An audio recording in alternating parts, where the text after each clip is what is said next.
Vamos falar agora das despesas orçamentárias. A despesa pública é o conjunto de dispêndios realizados pelos entes públicos para o funcionamento e manutenção dos serviços públicos prestados à sociedade. O que é dispêndio? É sinônimo de pagamento? Não. Eu precisava deixar claro isso aqui para vocês, por isso que eu botei esse quadrinho. Dispêndio é aquilo que se gasta, que se consome, que é consumo, é despesa. Você não viu pagamento, a palavra pagamento, é gasto, é uma palavra genérica, dispêndio. Isso é importante, pessoal, porque na contabilidade pública são consideradas despesas ou pertencem ao exercício as despesas nele legalmente empenhados. Você vai ver o que é o empenho. O empenho é bem antes do pagamento, tá? Você já vai ver isso aqui. Vejam que interessante que a gente acabou de explicar sobre a receita.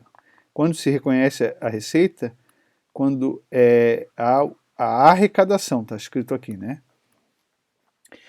Vejam, mas como, professor, que eu posso gastar alguma coisa sem pagar? Comprasse um carro, investisse dinheiro, tá? Você sai um mês para viajar. O carro gastou pastilha de freio, gastou gasolina, o assento já afundou um pouquinho, já teve um desgaste. A gente chama isso de depreciação. Desgaste pelo uso ou obsolescência. É isso. Você gastou e ninguém pagou. Gastou o freio, mas não pagou. É isso. A contabilidade reconhece isso aqui. Né? Outro exemplo, a entidade pública comprou, fez um estoque de material de escritório. O pagamento já ocorreu, mas o consumo ocorre depois. O termo dispêndio é mais genérico, é mais abrangente, tá? Continuando então.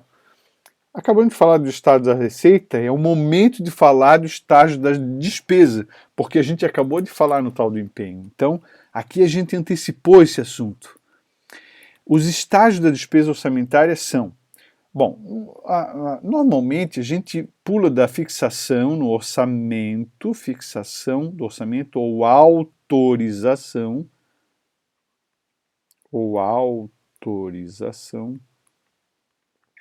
no orçamento da despesa para o empenho. Mas aqui no manual de contabilidade pública, lá onde se fala sobre orçamento, ele diz que há, na fase de planejamento, tudo que está aqui em cinza é planejamento, ainda no orçamento. Você não só faz o orçamento, mas você também descentraliza os créditos orçamentários para as diversas instituições, para os gestores se responsabilizarem por aquele orçamento e administrar aquele recurso. Não é o recurso financeiro, mas é o recurso orçamentário. Né? E também, depois de descentralizar, é feita uma programação orçamentária e financeira, né? Porque você recebe um orçamento para o ano inteiro, e você divide aquilo nos períodos adequados, porque não é só dividir por 12, porque às vezes você tem algum programa que só vai começar no segundo semestre, assim por diante, né? E antes também de gastar, você precisa licitar e contratar o serviço. Então, existem essas atividades aqui que são antes da execução. O que está aqui, ó, tudo isso aqui é antes da execução. O que está em vermelho é na execução orçamentária, que é um assunto ainda que a gente vai falar mais à frente, mas aqui já estamos antecipando. Né? Então, quando há o empenhamento, o que é o empenhamento? É como se fosse uma nota fiscal, em que o chefe da unidade orçamentária, o diretor, o gerente, aquele que tem aquele poder, né, que é essa autoridade competente, cria para o Estado a obrigação de pagamento. Reserva uma dotação do orçamento. Ó, eu preciso de tantos reais de despesa de pessoal para o mês que vem pagar o pessoal. Aí, toda aquela classificação tem que ser identificada. E normalmente essa obrigação é pendente de condição. Aqui está escrito pendente ou não de implemento de condição, mas normalmente é pendente de condição. Que condição liquidação. É a verificação do direito do credor receber aquele dinheiro, ou seja, comprovar a entrega do material ou prestação de serviço. Para pagar o salário pessoal, o pessoal precisa trabalhar.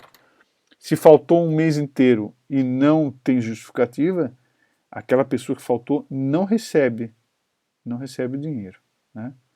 Então o Estado não tem o direito de pagar aquela pessoa. Isso você pode pensar por qualquer tipo de serviço que vai ser contratado. Contratou um serviço, primeiro tem que ter a nota de empenho, que reserva um pedaço do orçamento. Esse empenho, na verdade, ajuda a ver o controle político do orçamento, porque você já sabe que o Poder Executivo só pode gastar aquilo que foi autorizado pelo Legislativo. Então o empenho serve para isso. Mas o que tem de especial aqui é que o empenhamento é o registro, é o momento em que se reconhece a despesa.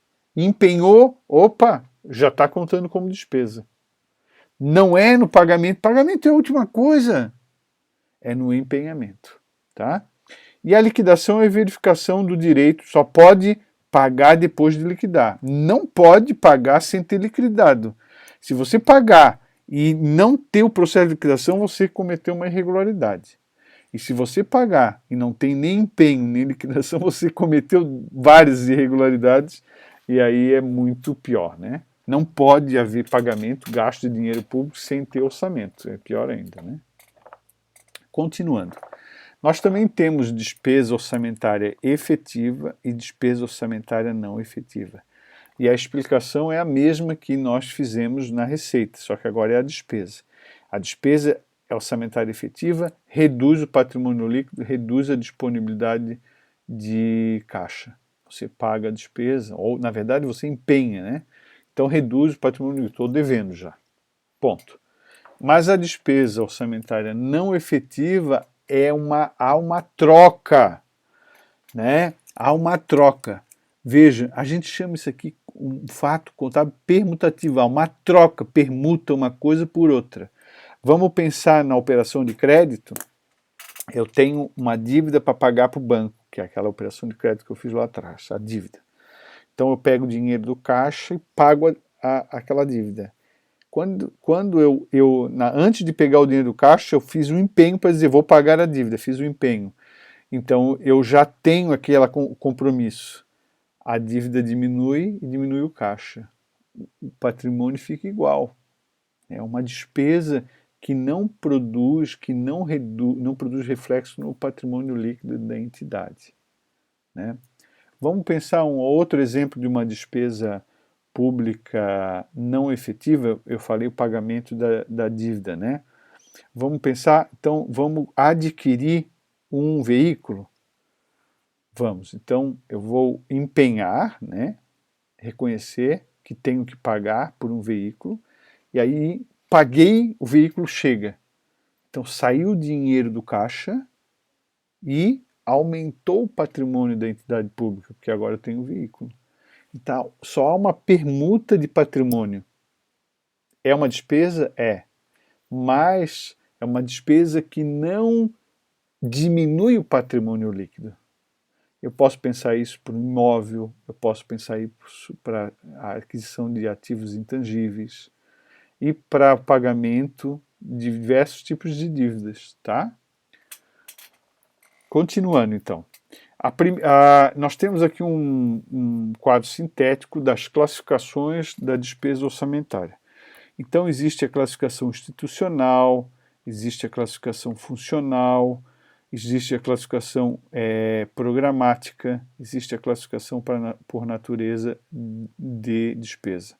Aqui o que o professor gostaria que você guardasse é o seguinte: a classificação funcional tem uma lei 4.320 e tem normas, ela é igual para todos os entes públicos. A gente pode comparar as prioridades que cada município deu nas diversas funções, saúde, educação, segurança e assim por diante. A classificação por natureza também, ela é igual, tem um padrão. A gente consegue comparar as prioridades de cada prefeitura, por exemplo, de cada município, se priorizou despesas correntes ou despesas de capital.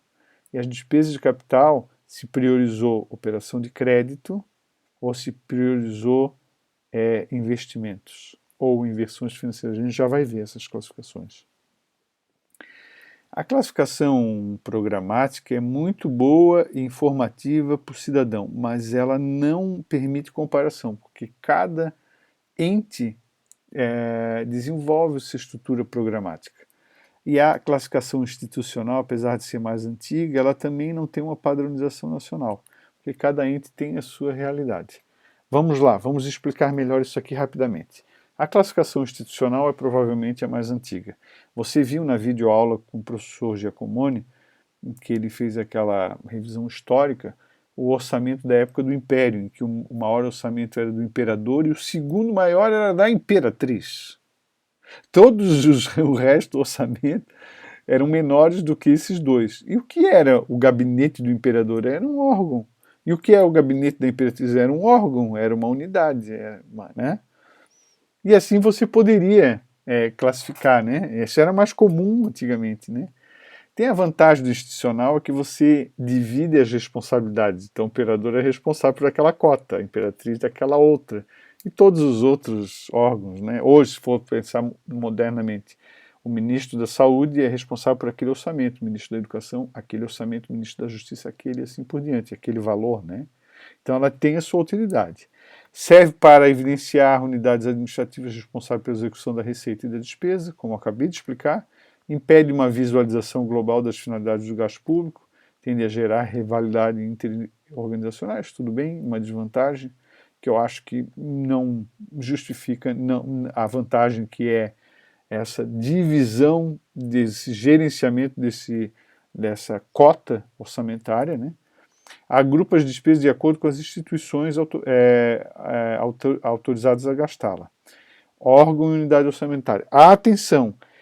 O órgão está acima da unidade. O órgão pode ter várias unidades orçamentárias. A unidade orçamentária não tem órgão. O órgão é maior.